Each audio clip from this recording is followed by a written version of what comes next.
एक बार यमराज जो है वो अपने एक पार्षद कह लीजिए या देवदूत से कहते हैं कि तुम नीचे जाओ धरती पर और उस स्त्री को ले आओ, उस स्त्री की जीवात्मा को ले आओ। तो देवदूत नीचे जाते हैं तो देखते हैं उसकी 3 लड़कियां हैं और घर में सब बच्चे रो रहे हैं और बहुत गरीबी है और बच्चों के पिता भी नहीं है।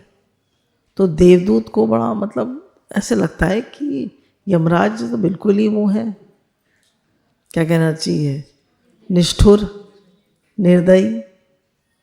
अब इनके कोई भी नहीं है, 3 बच्चियां हैं और इनके पिता भी नहीं है, घर में इतनी गरीबी है, इनकी माँ को भी ले जाऊंगा तो बच्चियों का क्या हाल होगा। तो देवदूत ने क्या किया, आप बताइए क्या किया? नहीं ले गया और यमराज से जाकर कहा कि आप तो निष्ठुर हैं, निर्दयी हैं और आपने तो कह दिया उसके घर में तो इतनी गरीबी थी, पिता भी नहीं है, 3 बच्चियां रो रही, घर में कोलाहल मचा हुआ था, मुझे देख के दया आ गई, मैं तो नहीं लाया।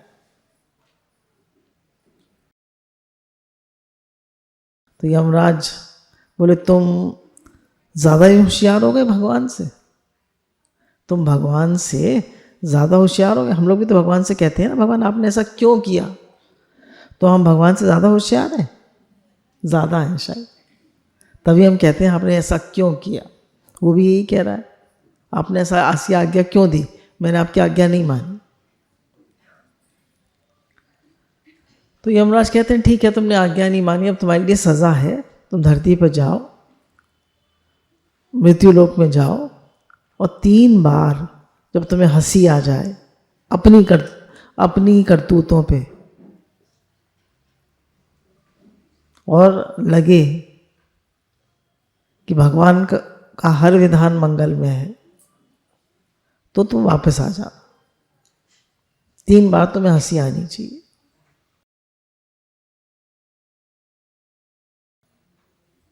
चला जाता है धरती पे, यमराज जी भेज देते हैं।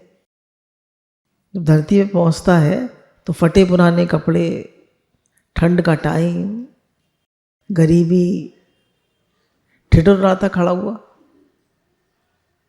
तो एक आदमी जो है वहाँ से, एक सज्जन व्यक्ति, उसकी पत्नी ने उसको पैसे दिए थे कि जाओ बच्चों के लिए गर्म कपड़े ले आओ और कंबल ले आओ, मैंने पैसे जोड़ के रखे। उसने क्या करा, उसने देखा ये फटे हाल है, इसके पास कपड़े भी नहीं है, हमारे पास कपड़े तो हैं पहनने को। तो उसने उस देवदूत को, उसको तो नहीं पता था ये देवदूत है, उसको नए कपड़े दिलाए, एक कंबल दिलाया और कहा तुम्हारी रहने की व्यवस्था?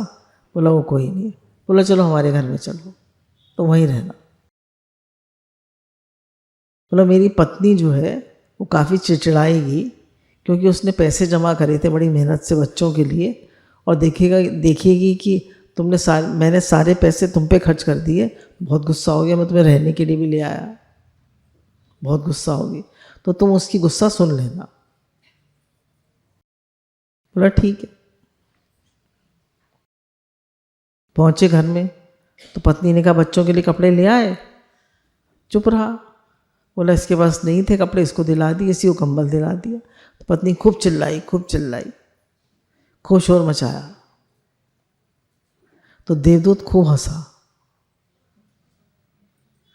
उसने कहा इसको पता नहीं है, थोड़े से कपड़ों और पैसों के लिए इतना चिल्ला रही है, इसको पता नहीं कि इसके घर में देवदूत आया है।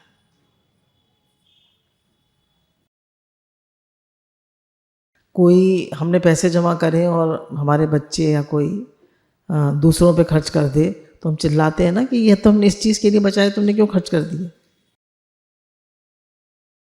पर उसका क्या पुण्य होगा हमें तो नहीं पता। अब वो व्यक्ति जो था वो जूते बनाने का काम करता था, उसका पति। तो देवदूत भी उसके साथ जूते बनाने लगा। अब देवदूत के हाथ के जूते तो कमाल के बनते थे, तो धीरे धीरे उनके जूते बहुत बिकने लगे और इतने सुंदर जूते बनते थे कि राजा तक भी खबर पहुंची। तो राजा के जूते भी वहीं से बनने लगे और वही बहुत पैसे वाले हो गए। इनके पास लाखों की संपत्ति हो गई। एक दिन राजा की खबर आई कि मेरे पास बड़ा महंगा चमड़ा आया है, बहुत महंगा, और मेरे पास छोटा सा ही पीस है और इसके मेरे जूते बनाने हैं और बहुत ध्यान से बनाना। तो व्यक्ति कहता है ठीक है। अब देवदूत को दे देता है वो कि आपको बनाने हैं और ध्यान। और जो व्यक्ति आया था राजा की तरफ से वो कहता है ध्यान से बनाइएगा, जूते बनाइएगा, चप्पल मत बना दीजिएगा क्योंकि चमड़ा कम है। तो कहता है ठीक है। उनके यहाँ प्रथा थी कि जब कोई व्यक्ति जीवित होता था तो उसको जूते पहनाए जाते थे और जब उसे शमशान ले जाया जाता था तो चप्पल पहनाई जाती थी। देवदूत जो था उसने चप्पल बना दी। तो आदमी बहुत गुस्सा हुआ, जो मोची था वो बहुत गुस्सा हुआ कि आपने चप्पल क्यों बना दी, उसने तो कहा था कि जूते बनाना। तो वो कुछ नहीं कहता है, चुप रहता है। थोड़ी देर में राजा का आदमी भागा भागा आता है, कहता है जूते नहीं चप्पल बनाइएगा। तो देखता है कि चप्पल बनी हुई है तो लेके भाग जाता है। देवदूत खूब हंसता है, बोलता आपको क्यों हंसी आ रही है और आपने चप्पल क्यों बनाई जब जूते कहा था, आपको पता था? बोला मुझे सब पता था।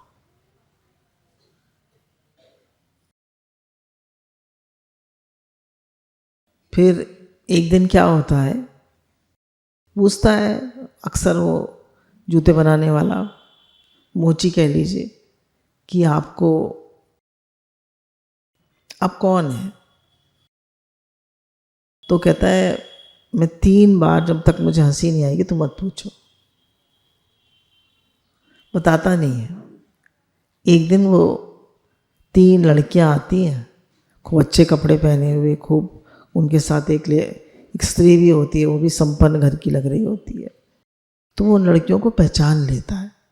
कहते तो वही लड़कियां थी जिसके लिए मैंने यमराज से लड़ाई करी थी, और ये तो खूब अच्छी संपन्न घर की लग रही है। तो वो पूछता है क्या काम है आपको? तो कहती हैं कि हमारे घर में हमारी बड़ी बहन की शादी है और हम सब सैंडल बनवाने आए, हमने आपका बहुत नाम सुना। तो वो उनकी माँ से पूछता है कि कौन है, आप मुझे बता सकती हैं? तो कहती है हमारे घर के पास एक गरीब स्त्री रहती थी, उसकी 3 लड़कियां थी, उसका शरीर शांत हो गया तो मैंने इन 3 बच्चियों को गोद ले लिया और अब ये ऐशो मतलब संपन्न परिवार में पढ़ रही हैं, लिख रही हैं, इनकी अच्छी जगह शादी हो रही। तो देवदूत खूब हंसता है, कहता है मैं समझता था मैं इतना होशियार हूं, पर भगवान की तो लीला ही अलग है।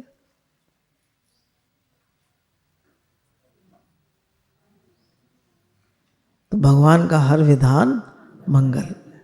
हमारी समझ नहीं है, हम नहीं सोच सकते, हमारी इतनी अकल ही नहीं है। तो जो हो रहा है हमारे साथ वो बहुत अच्छा हो रहा है। हमें कभी भी कोई क्वेश्चन मार्क नहीं लगाना चाहिए कि भगवान आपने ऐसा क्यों किया। भगवान देवदूत ने भी ऐसी, अच्छा वो लड़कियां वहीं रहती तो गरीबी में पलती, झिड़कती रहती उनकी माँ, वो भी परेशान रहती, लड़कियां भी परेशान रहती, और लड़कियां भी खुश और वो बूढ़ी स्त्री भी खुश, और माँ तो चली गई, उसको दूसरा जन्म मिल गया।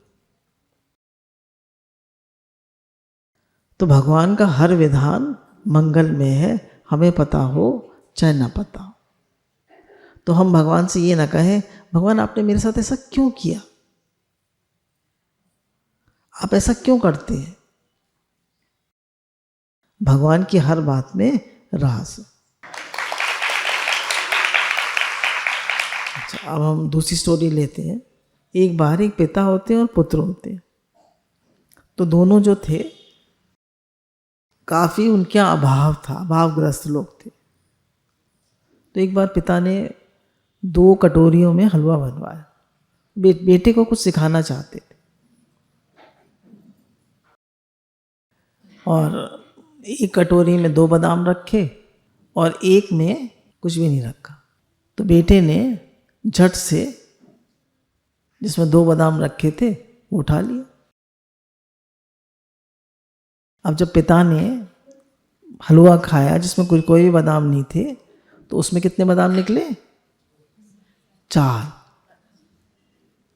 अब बेटा चिढ़ गया कि मुझे तो 2, क्योंकि गरीबी में एक तो हलवा फिर ऊपर से बादाम, उसको बादाम बहुत पसंद थे।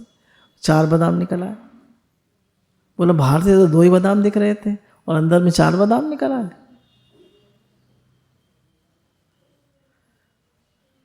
खैर उसके पिता ने उसको शिक्षा दी कि बाहर से जो दिखता है वो हमेशा सत्य नहीं होता।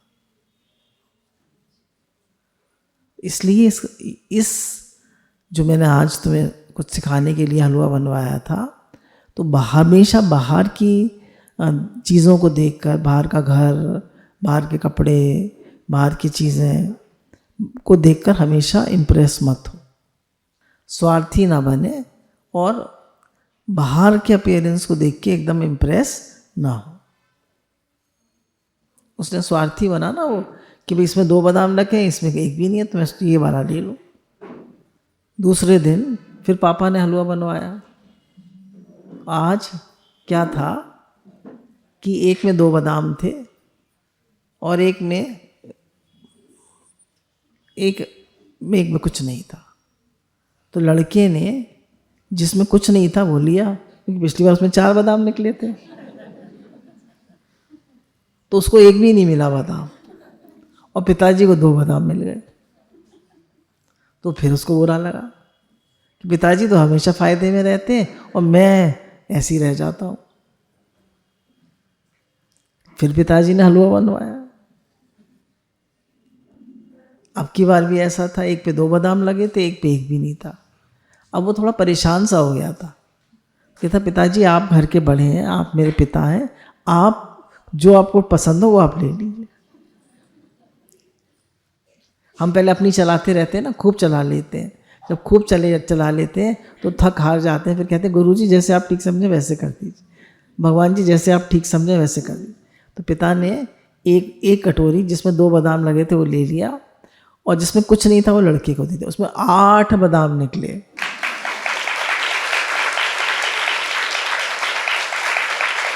जब हम बड़ों की बात मानते हैं, भगवान की रज़ा में राज़ी रहते हैं, गुरु की बात मानते हैं, तो हम प्रसन्न रहते हैं। और जब हम अपनी चलाते हैं, 2 बार उसने अपनी चला के देख लिया, क्या मिला उससे? कुछ मिला?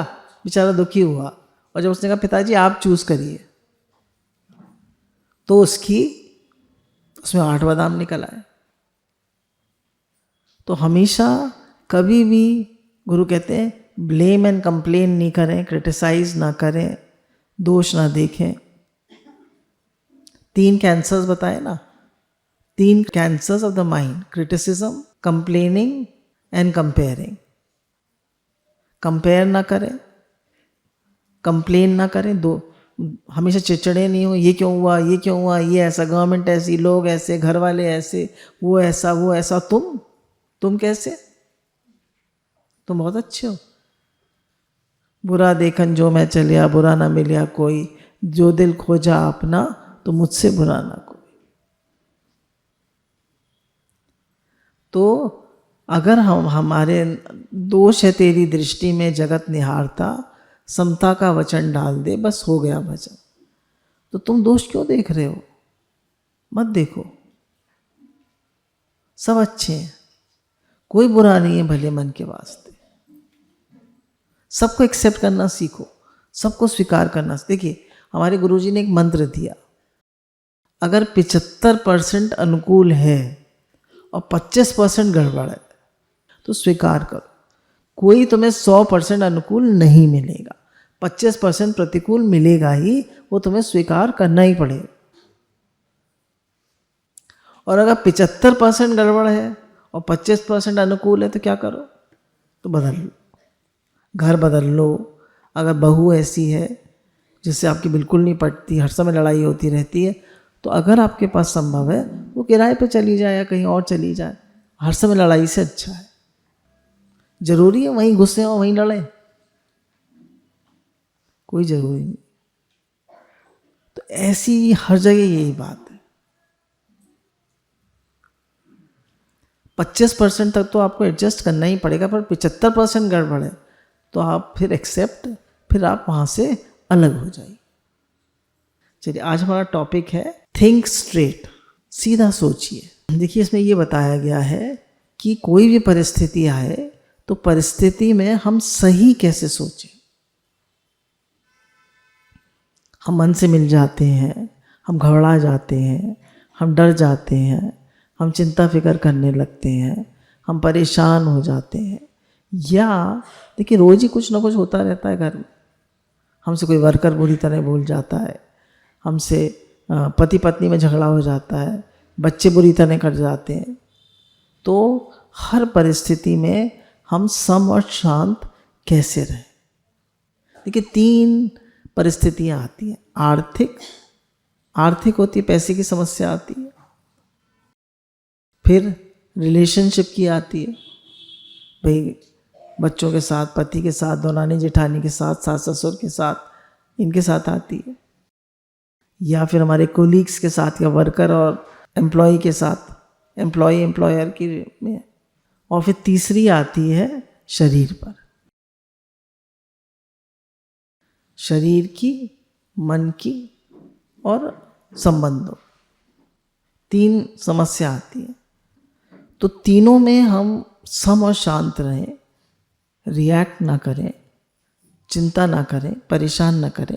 तो कैसे सीधा सोचें। तो ये डैरियस नाम का एक आदमी होता है, तो उसको एकदम पैनिक अटैक पड़ता है और वो देखता है कि मेरा मन पर कोई कंट्रोल नहीं है और मैं बिना चिंता और बिना परेशान हुए सोचना नहीं जानता। और अगर मेरी सोचने की यही हालत रही तो मैं बार बार दुखी होता रहूँगा और परेशान होता रहूँगा और मुझसे बार बार यही गलती होगी।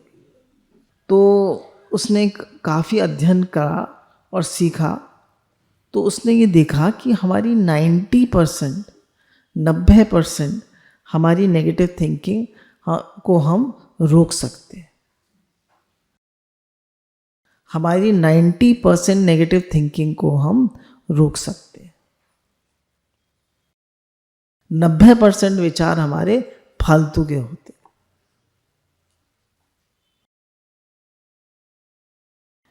और उससे क्या होता है कि हमारा बहुत समय और बहुत एनर्जी उसमें चली जाती है। उन 90% विचारों में हमारी बहुत समय और एनर्जी चली जाती है। तो कहते हैं, अभी एक एग्जाम्पल बताते हैं कि एक बार क्या हुआ कि मैं बहुत कम पैसे कमाता था, मेरा कॉन्फिडेंस लेवल भी बहुत कम था। तो मैं एक किराए के उसमें रहता था, तो मैंने सोचा कमरा बदल लूँ। फ्लैट में एक वो था, तो मैं वहाँ बदलने के लिए जा रहा था। तो मैंने वो कमरा तो छोड़ दिया था जिसमें मैं रहता था, एक कमरे में रहता था। अब मैं एक फ्लैट में शिफ्ट हो रहा था, तो फ्लैट वाले ने मना कर दिया। अब मैंने वो कमरा भी छोड़ दिया, फ्लैट वाले ने मना कर दिया। अब मैं बिना घर का हो गया। जब मैं ऑफिस नहीं गया तो उसमें ज़रूरी काम था उस दिन ऑफिस में, तो मेरे जो वो है जहाँ मैं ऑफिस में काम करता था, उन्होंने भी वार्निंग दे दी कि तुम्हें निकाल दिया जाएगा। तो बोले बिना घर के, बिना मतलब अब ये निकाला नहीं है। मैं इतना परेशान हो गया कि मैं पूरे दिन बड़बड़ाता रहा। और हालांकि मेरी माँ भी मेरे साथ थी, मेरा भाई भी मेरे साथ था, पर मैं पूरे टाइम बड़बड़ाता रहा और इतना परेशान रहा कि ये क्या हो रहा है मेरे साथ। कभी कभी ऐसे नहीं होता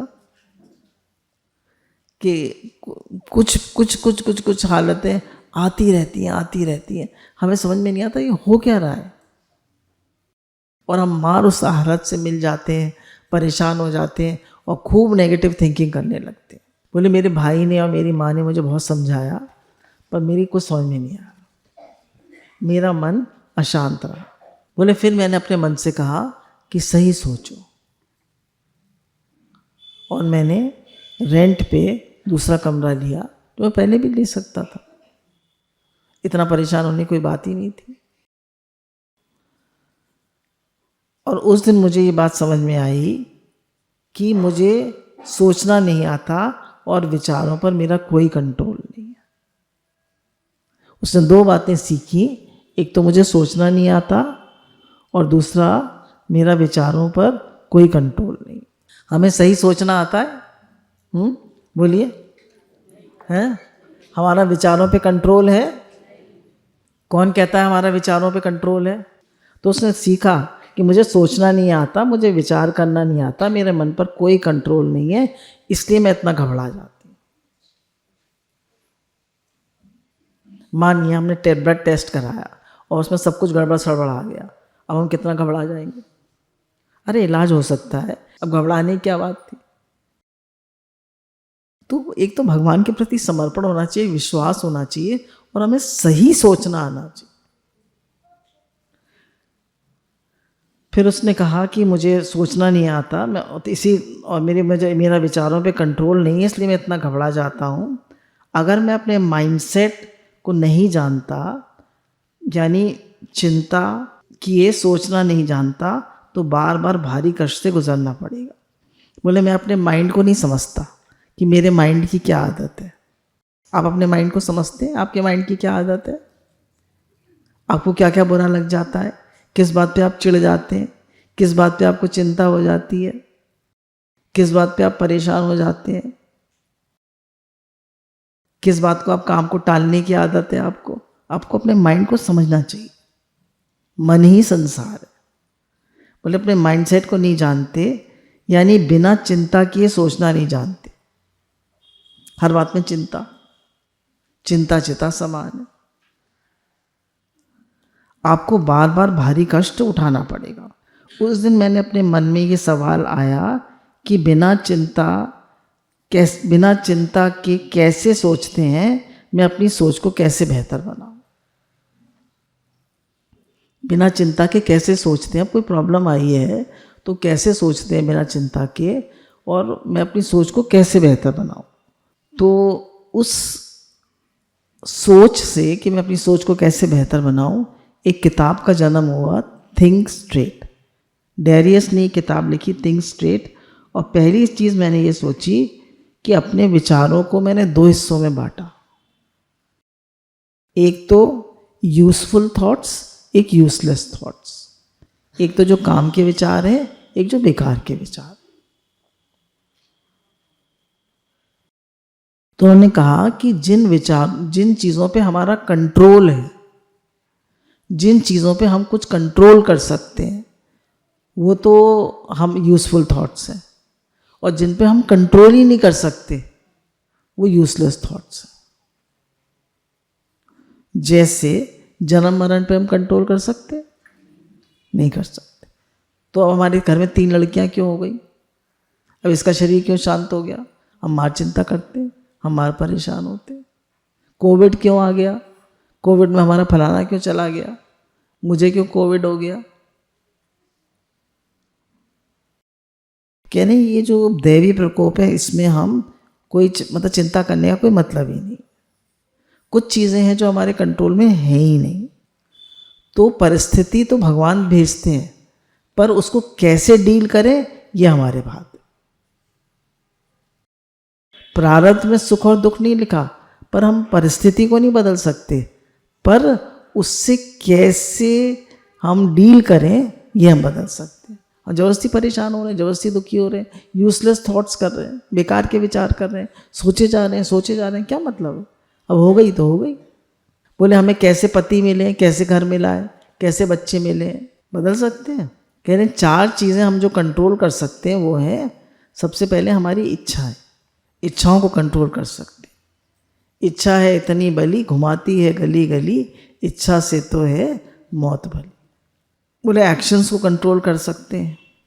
अपने एक्शंस को, अपनी हरकतों को, अपनी आदतों को कंट्रोल कर सकते हैं। बोले आलसी हैं तो मेहनती बने, टाइम वेस्ट ना करें।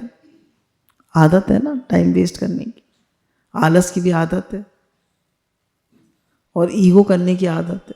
हर बात में अहंकार, मैं सही हूँ, मेरे हिसाब से चलो, मेरी बात मानो, हर एक को डांटना, हर एक से बुरी तरह करना, ये भी आदत है। बोला हम अपना इच्छा पे कंट्रोल कर सकते हैं, अपने एक्शंस, हरकतों, आदतों पे, और अपने शब्दों पर। शब्द संभाल बोलिए, शब्द के हाथ ना पाओ, एक शब्द औषधि करे, एक करे है घाव। शब्द संभाल बोलिए, इन्हीं से आरती, अरदास और आजान होती है। तो शब्दों, बहुत अच्छे से शब्दों का चयन करना चाहिए। मैंने अपने से सीखा कि 90% बातें हम बेकार की करते हैं। तो ज़्यादातर आदमी को मौन रहना चाहिए, सोचते भी नहीं रहना चाहिए, मन का भी मौन, बाहर का भी मौन। आपकी एनर्जी भी कम वेस्ट होगी और आप ज़्यादा खुश रहेंगे, एनर्जेटिक रहेंगे। और अगर आप नाम जप करते हैं तो नाम जप करते रहिए, और आप कर नहीं पाते हैं तो बस लगा दीजिए गुरु की मंत्रा मशीन, उससे सुनते रहिए और मन मन में बोलते रहिए। फिर चौथी चीज़ हम जो कंट्रोल कर सकते हैं वो है अपनी भावनाएं। हमारा भाव कैसा है, हम भगवत भाव में रहें, शुक्रानों में रहें। देखिए मन कभी भी शिकायतें करने लगता है। जैसे कल एक हमारे साथ एक भैया हैं, तो वो रनिंग करते थे, तो वो टहलते हैं, तो वो उसके लिए कंपटीशन के लिए तैयारी कर रहा है। तो कई कंपटीशन उसने दिए, अभी किसी में भी उसका सिलेक्शन हुआ नहीं। तो पहले वो खाली रनिंग करता था, उसने पढ़ाई नहीं करी थी, उसके पास पैसे भी नहीं थे, किताबें भी नहीं थी। अब टेलीफोन से पढ़ता, टेलीफोन भी अच्छा नहीं था, उसको सब चीज़ें आप लोगों के उससे दिलाई गई। अब उसका ज़रा सिलेक्शन नहीं होता तो एकदम वो हो जाता है, परेशान हो जाता है। तो अब क्या है कि उसका भाव चेंज करना पड़ता है। शुक्राना मानो, शिकायत क्यों कर रहे हो, पहले तो बस कुछ भी नहीं था, अब तो तुम्हारे पास बहुत कुछ है। तो जब भी मन कमी दिखाए तो देखिए क्या क्या है हमारे पास। हमारा दूसरों के प्रति हम भाव खराब रख रहे हैं, वो तो ऐसे कर रहा है, वो तो ऐसे कर रहा है, तुम्हारे पास भी तो बहुत कुछ है। अपनी ब्लेसिंग्स को देखो, तुम्हें क्या मिला है उसका शुक्राना मानो। भगवान ने तुम्हें बहुत अच्छे से रखा है, भगवान की बहुत कृपा है। हर एक के जीवन में कोई ना कोई प्रॉब्लम है। कभी कंपेयर मत करो। तो 4 चीज़ें हम कंट्रोल कर सकते हैं, अपनी इच्छाओं को, अपने एक्शंस को, अपने शब्दों को और अपने भाव को। पूरा 4 विचार जो हमारे यूज़फुल होते हैं जब हम प्रॉब्लम को सॉल्व कर रहे होते हैं। जैसे हमने अपनी प्रॉब्लम गिनाई कि ये प्रॉब्लम है, ये प्रॉब्लम है, तो अपने आप को बताना चाहिए be a part of the solution, not problem. अब मैंने कहा कि भैया मेरी तो रिपोर्ट में ये आ गया, मेरा वो क्या कहते हैं, नमक इतना कम है, मेरी फलानी चीज़, मेरी शुगर लेवल इतना हाई है, मेरा तो थायराइड भी है, मेरा भी ये तो ये भी है, मेरा तो वो भी है। हमने शुरू हो गए। तो बोला अब ये प्रॉब्लम बताने से होगा क्या? Be a part of the solution. Solution सोचो, इस चीज़ को सॉल्व कैसे कर सकते हैं ये सोचो, प्रॉब्लम मत गाओ। तो 4 यूजफुल थॉट्स क्या हैं? बी अ प्रॉब्लम का सोल्यूशन कैसा है ये सोचो। इस सेंटेंस को याद कर लीजिए, be a part of the solution, not problem. हम कभी भी प्रॉब्लम के बारे में ज़्यादा ना सोचें, इस प्रॉब्लम को कैसे सॉल्व करें ये सोचें। आप किसी नॉलेज को पहचानने के लिए 2 विचारों को जोड़ने की कोशिश करें। बोले कोई चीज़ आप पढ़ रहे हैं और बार बार पढ़नी पड़ती है और उसको समझना पड़ता है, तो ये यूज़फुल थॉट है। जैसे मैं गीता पढ़ती हूँ तो मुझे बार बार पढ़ना पड़ता है, विचार करना पड़ता है, उसको समझना पड़ता है। तो कह रहे हैं ये अच्छा विचार। फिर बताया कि नए विजन के बारे में सोचना। बोले हम अपने को हम जहाँ हैं वहीं रहना चाहते हैं। बच्चा हमारी तीसरी क्लास में, तीसरी में पढ़ा रहे। जैसे हमारे एक सत्संगी हैं, तो वो लोग तो नए घर में चले गए, काफ़ी सारा साथ चाचा ताऊ एक साथ रहते थे, पर उनके और जो चाचा ताऊ हैं वो लोग उन्हीं पुराने घर में पड़े हो, कोशिश ही नहीं करते। हम भी पुरानी कोठी में थे, हम भी वहीं पड़े रहते, एक दिन छत गिर जाती, मर जाते। लोग जो होते हैं वो बिल्कुल मतलब अपने को बेहतर करने की नहीं सोचते। तो कह रहे हैं अच्छा सोचो और एक अच्छी विजन क्या कहते हैं हिंदी में? दृष्टिकोण नहीं, मतलब एक अच्छी मन में धारणा बनाइए कि हमारा आगे का जीवन ऐसा। शिक्षिल्ली मत बनिए, शिक्षिल्ली मत बनिए। ऐसे अपना दृष्टिकोण बनाइए, ऐसी अपनी सोच बनाइए, ऐसा विजन बनाइए कि मैं ऐसा जीवन चाहता हूँ। सबकी खूब सेवा हो रही है, खूब भजन हो रहा है, खूब खुश हैं, खूब स्वस्थ हैं, जैसा आप चाहते हैं। और अब मैं कैसे बेहतर अपने को कर सकता हूँ। जैसे पहले अपनी कमज़ोरियाँ देखिए। वो काम टालने की आदत है, मैं आलसी हूँ, मेरा हर काम लटका रहता है, मैं खुश नहीं रहता हूँ,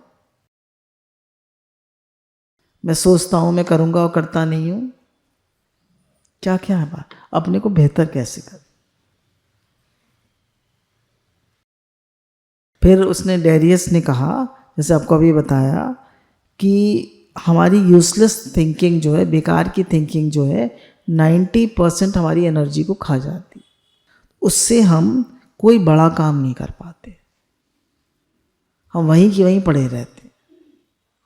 आप लोग जिंदगी में, मैं ये तो नहीं कह रही आपका प्रमोशन होगा, पर बेहतर इंसान तो बन सकते, अपनी आदतें तो सुधार सकते, पहले से मेहनती तो बन सकते, काम टालने की आदत है तो वो तो बेहतर कर सकते हैं।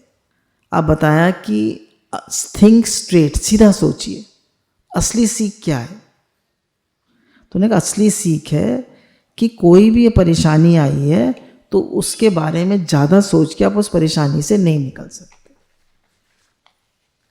कोई भी परेशानी आई है तो आप उस परेशानी के बारे में ज़्यादा सोच के उस परेशानी से ज़्यादा बाहर नहीं निकल सकते। बोलिए हमारा घर छोटा है और हमारे 2 बहुएं और उनके दोनों के 2-2 बच्चे। अब हम सल्यूशन सोचना चाहिए, परेशानी सोचते रहना चाहिए? खाली परेशानी और सल्यूशन नहीं, भाई हमारे पास इतना पैसा नहीं है अलग अलग कर सकें, तो फिर वहीं रहे। पर प्रॉब्लम को बार बार मत सोचें। बोले प्रॉब्लम को बार बार सोचने से हमारी मेंटल एनर्जी बहुत वेस्ट होती। एक्सेप्ट करिए, और अगर चेंज कर सकते हैं तो चेंज करिए। बोले जब हमारा माइंड बार बार प्रॉब्लम के बारे में सोचता है तो वो इमोशनल हो जाता है और नेगेटिव थिंकिंग में फंस जाता है।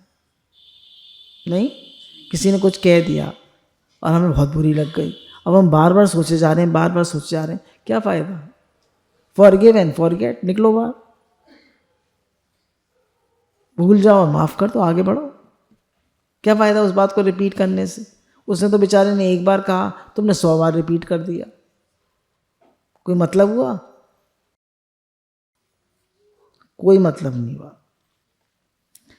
इसलिए कह रहे हैं कोई भी प्रॉब्लम आती है तो उसको स्वीकार करें, रिलैक्स करें, छोटा सा गोल बनाएं और मन को शांत करें, मन को रिलैक्स करें, छोटा सा गोल बनाएं। भाई अगर हमारी ये प्रॉब्लम है तो अब हम क्या कर सकते हैं,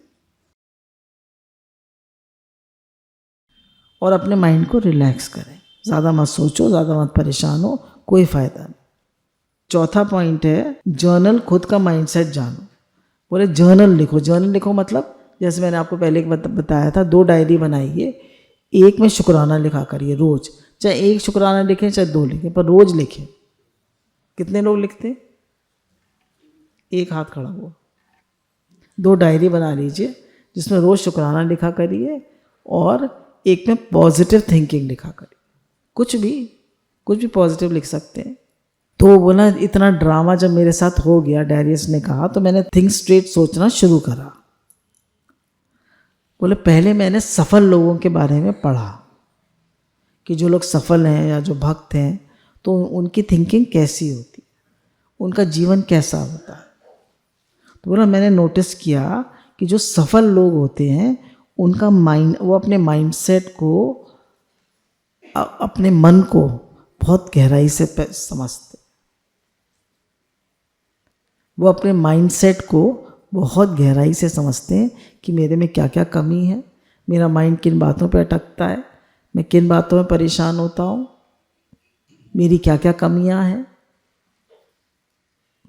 मेरी क्या क्या कमज़ोरियाँ हैं। वो अपने माइंड को बहुत गहराई से समझते हैं।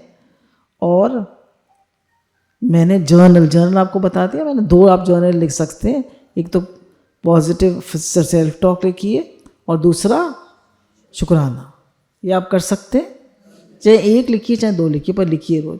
बोले जब आप जर्नल लिखना शुरू करते हैं तो आपको अपनी सोच में गलतियां समझ में आने लगती, आपको अपनी गलतियां समझ में आने लगती हैं और आप उन्हें बार बार नहीं दोहराते। हम देखिए रोज़ लड़ाई होती है पति पत्नी की या बच्चों से रोज़ लड़ाई होती है और हम वही गलती रोज़ करते हैं। करते या नहीं करते हैं? मुझे पता है मुझे चाय नहीं पीनी, मैं रोज़ पी लेती हूँ। हर संडे को समोसा आता है, मुझे पता है नहीं खाना चाहिए, मुझे नुकसान कर जाता है और मैं हर संडे को खा लेती। मैं नहीं खाती, मैं आपको एक बात बता रही हूँ। तो हम वही गलती बार बार करते या नहीं करते?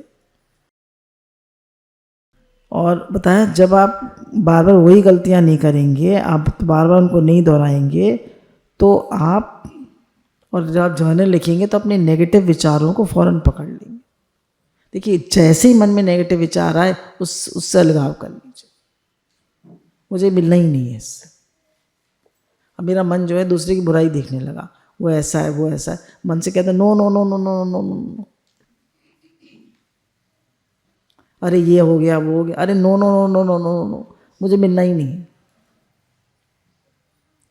जैसे ही कोई नेगेटिव थॉट आए, कोई गलत भाव आए, कोई गलत विचार आए, फौरन मिलिए ही नहीं। नेगेटिव विचारों को, गलत थॉट को पहचानना सीखिए।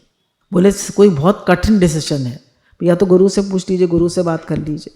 और अगर आपको खुद डिसीजन लेना है तो बोले एक तरफ फायदे लिखिए, एक तरफ नुकसान लिखिए। एक तरफ फायदे लिखिए, एक तरफ नुकसान लिखिए।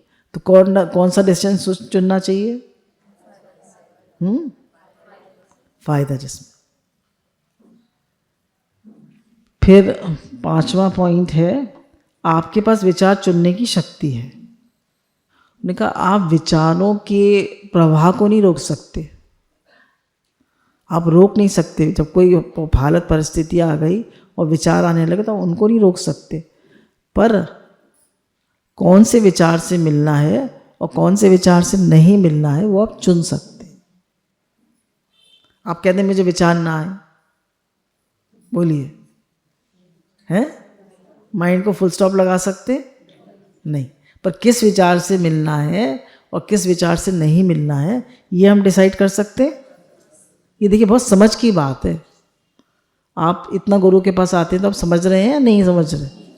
तो किस विचार से मुझे मिलना है, किससे नहीं मिलना, ये हम समझ सकते हैं।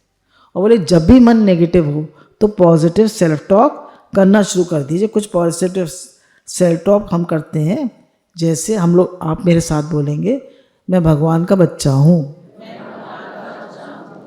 मैं शक्तिशाली आत्मा हूँ,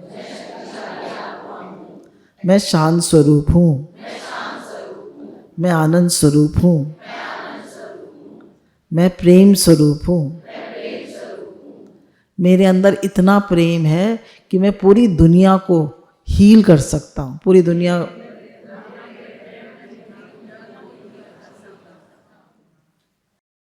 मैं हमेशा प्रसन्न रहता हूँ, मेरी सोच सकारात्मक है, मेरा शरीर एकदम स्वस्थ है, मैं हमेशा गुरु की आज्ञा में चलता हूँ और गुरु,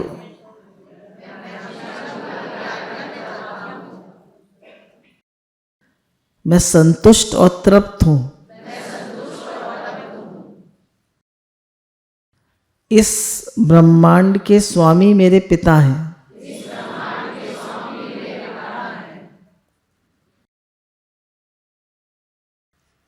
भगवान की with the help of God I can do everything. भगवान की सहायता से मैं सब कुछ कर सकता हूँ। जीतना मेरी आदत है। हर काम आसान है। मैं सब कुछ कर सकता हूँ। मेरा जीवन महान है। मेरा भगवान से बहुत प्रेम है। मैं बार बार कहता रहता हूँ, हे नाथ मैं आपको भूलूं नहीं। हे नाथ मैं आपको भूलूं नहीं। बार बार मेरे मुंह से निकलता रहता है, मैं आपका हूँ, मैं भगवान मैं आपका हूँ, आप मेरे हैं।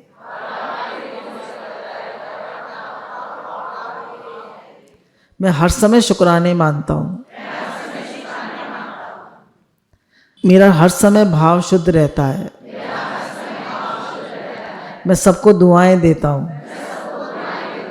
और दुआएं कमाता हूँ। मेरा दिल बहुत बड़ा है, मैं उदार चित्त हूँ। मैं हर समय गुरु के शुक्राने गाता हूँ।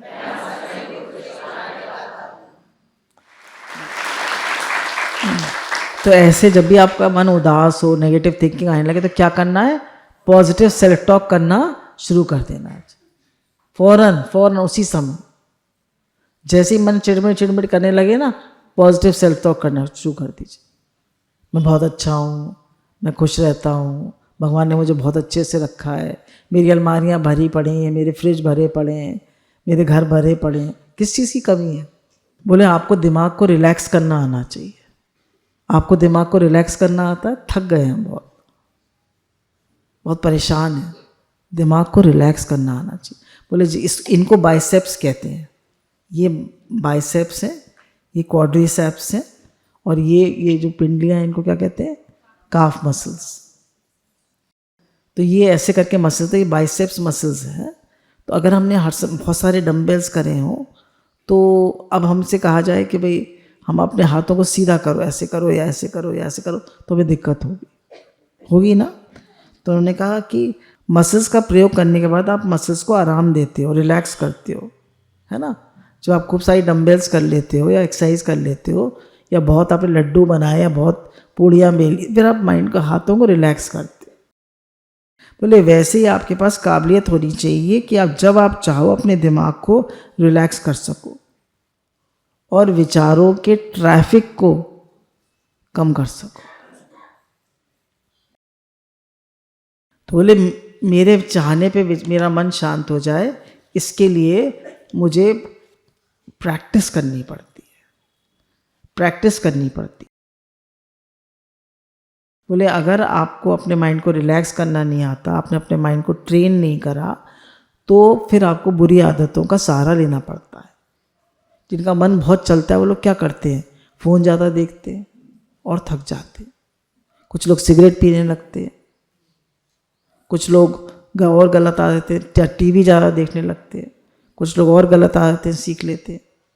तो बोले इसलिए माइंड को रिलैक्स करना आना चाहिए। कैसी भी परेशानी आ जाए हमको उसको सॉल्व करना आना चाहिए। तो कह रहे हैं मन को शांत कैसे करें?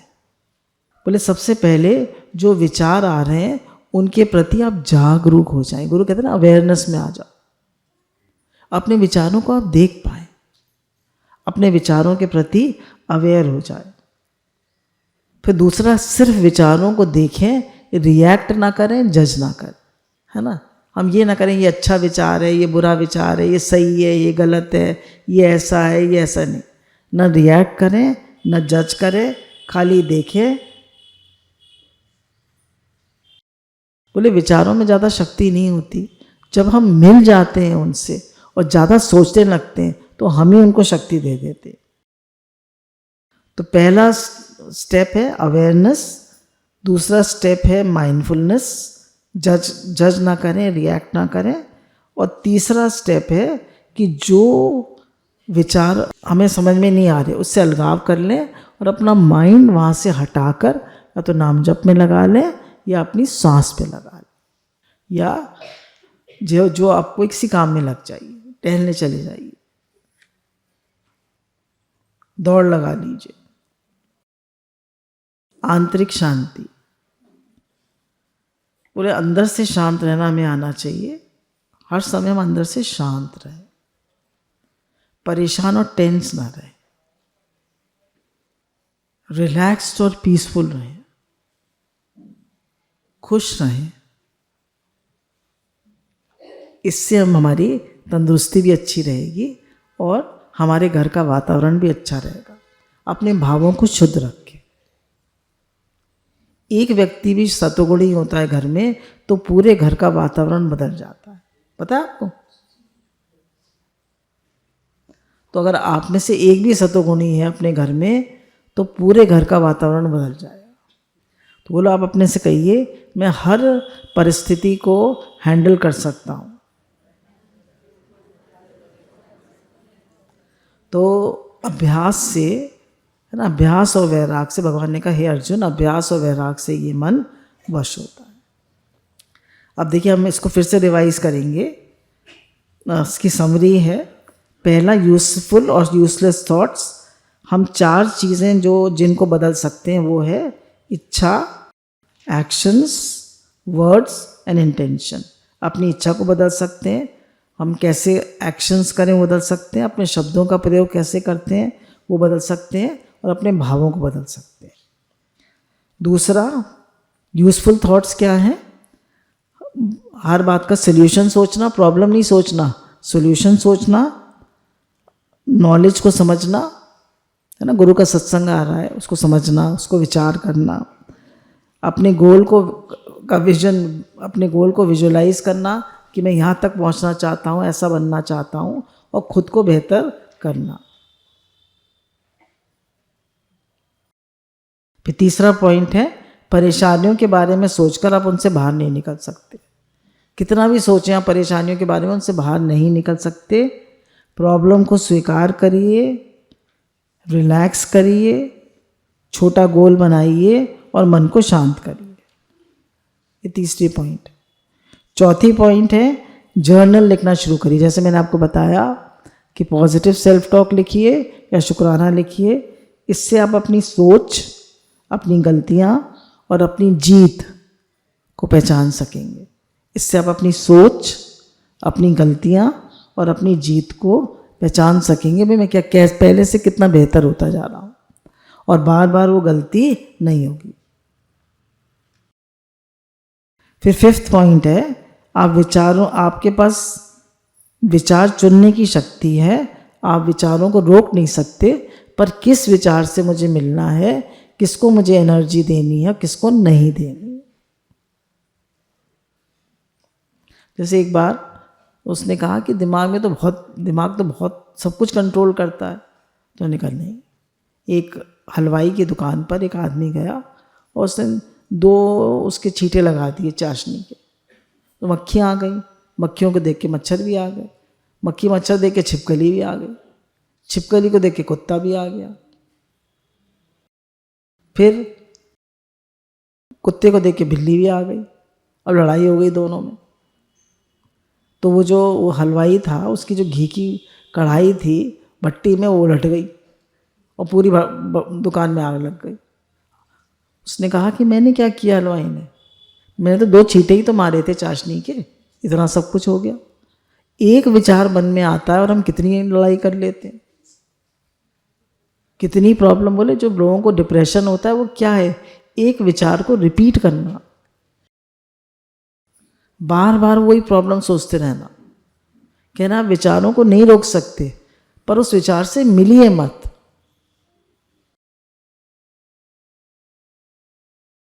आपको रिलैक्स करना आना चाहिए। बोला मन को शांत करने के लिए अपने विचारों के प्रति अवेयर रहिए, जज मत करिए विचारों को। और तीसरा, उनको लेट गो करना आना चाहिए, मुझे इन विचारों से नहीं मिलना। और बोले आप अभ्यास करते रहिए, थोड़ा ध्यान करिए, थोड़ा जप करिए। जैसे इधर से भी सुबह उठकर सबसे पहले जब बैठते हैं, एक टेबल एक कुर्सी बनी हुई है, उस पर बैठ कर पहले 10 मिनट 20 मिनट ध्यान करते, है ही भगवान कह के चुप हो जाते हैं, थोड़ा सांस पे ध्यान कर लेते हैं। इतनी सुबह से उठे होते हैं, नहाए धोए होते हैं, कई सारी एक्टिविटीज़ हो जाती हैं, तो रिलैक्स करते हैं, थोड़ा सा शांत होकर सांस लेते हैं गहरी लंबी, 10 मिनट रिलैक्स होते हैं, फिर अपना जप करते हैं, फिर कुछ पढ़ते लिखते हैं, फिर अपना जो भी सेवाएं होती है वो करते हैं। तो 1 घंटा 1.5 घंटा अपने को दीजिए, अपने साथ बैठिए। सुबह का 1 घंटा या आधा घंटा अपने आप को ज़रूर दीजिए। शुक्राना मानिए, थोड़ा विचार करिए, थोड़ा पॉजिटिव सेल्फ टॉक करिए, थोड़ा मनमाला करिए, जो आपका अभ्यास हो वो करिए। तो ये आज हमने सीखा कि अपने मन को कैसे कंट्रोल करें और अपने विचारों से कैसे अलगाव करें और कैसे अपनी सोच को सुधारें। गुरु भगवान के अनंत अनंत शुक्राना।